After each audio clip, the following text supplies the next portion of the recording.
Hi everyone, my name is Vee Bracada. I'm the founding director of Navigate Business Recovery.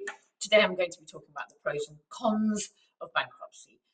All you need to know. Bankruptcy, just saying the word makes people panic. But is it really the financial death sentence that people make it out? Not necessarily. Today, let's break it down. The good, the bad, and the tricky bits all in between, including the restrictions and the offences. If you're considering bankruptcy or just want to understand it better, then you need to watch this till the end. The pros of bankruptcy. So let's start with the positives, because yes, there are some positives. If you're drowning in debt and creditors won't stop chasing you, bankruptcy can be a lifeline. Once you're declared bankrupt, those endless calls and letters just stop. You get legal protection, giving you some much needed breathing space. Another huge benefit is a fresh start. Most debts, like your credit card debts, your loans, your utility bills, are all discharged and written off after you've been discharged after 12 months. And yes, your credit rating will take a bit of a hit, but for many, they look at that to rebuild from scratch. And it's really worth it. So summary, bankruptcy stops creditors harassing you and wipes out most of your debts, giving you a really good fresh start. The cons of bankruptcy, of course, it's not all sunshine and rainbows. Life never is. The biggest downside, you could lose your valuable assets. If you own a home with equity, it might have to be sold to pay your creditors. If you've got a car that's worth more than about £2,500,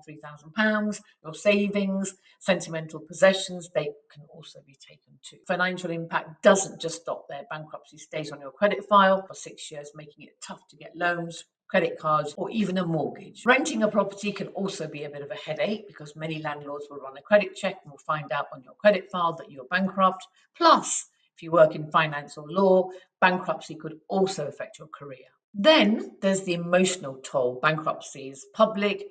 You can find the details online on the Insolvency Service register for anyone to see. For some, the stigma is worse than the financial hit. So in summary, bankruptcy means losing your assets, struggling with credit for years, and dealing with public records and the stigma. Now let's talk about the restrictions, because these are often overlooked. When you're bankrupt, there are strict rules. You can't borrow more than £500 without telling the lender you're borrowing the money from that you're an undischarged bankrupt. Can't be a company director without court permission. Certain business roles are also off the limit. Most of these restrictions can last 12 months, but if the official receiver suspects there's been some misconduct, reckless spending, running up debts knowing that you're not going to pay them back, or giving away assets before going bankrupt, then they're going to give you a slap on the wrist and give you a bankruptcy restriction order, a BRO, which can extend up to 15 years. That's a long time to be financially limited.